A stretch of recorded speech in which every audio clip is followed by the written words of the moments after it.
Every table 6 feet apart. PJ Lamont walks around his restaurant, Raglan Public House in Ocean Beach. Bar seating, we're most likely not going to be able to do, period. That's one of the pending items right now. He's furiously getting ready for whenever his 5 restaurants in San Diego can open for dine-in service. Everything will be in a sealed container.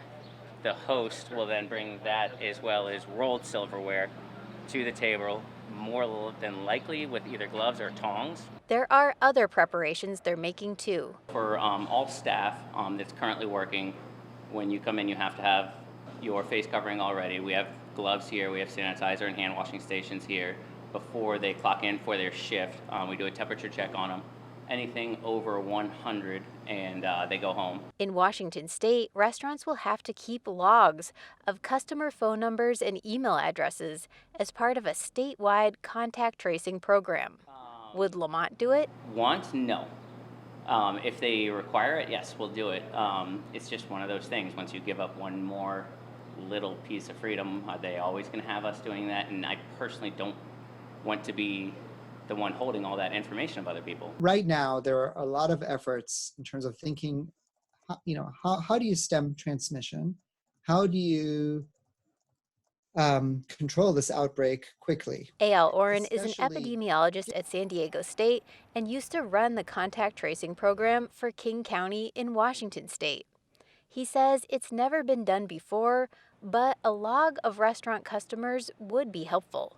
We know that highly effective contact tracing and case isolation is paramount to controlling this kind of outbreak, and that the probability of effective control decreases as you have a longer delay from, let's say, someone being symptomatic to their getting isolated to if people around them are not quickly found, right?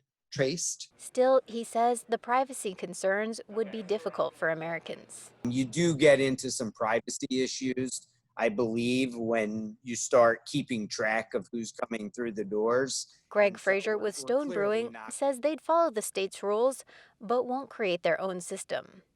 They are making many other plans, marking 6 feet on their walkways and preparing their table layouts on their massive grounds in Escondido and Liberty Station. They're also planning to use an app called GoTab. They are a contactless ordering platform.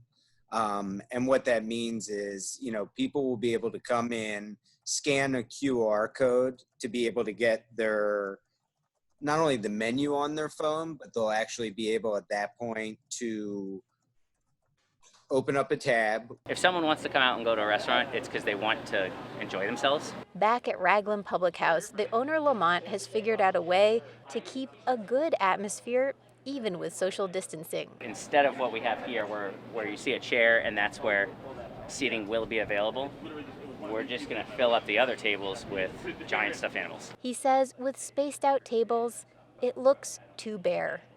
Claire Trageser, KPBS News.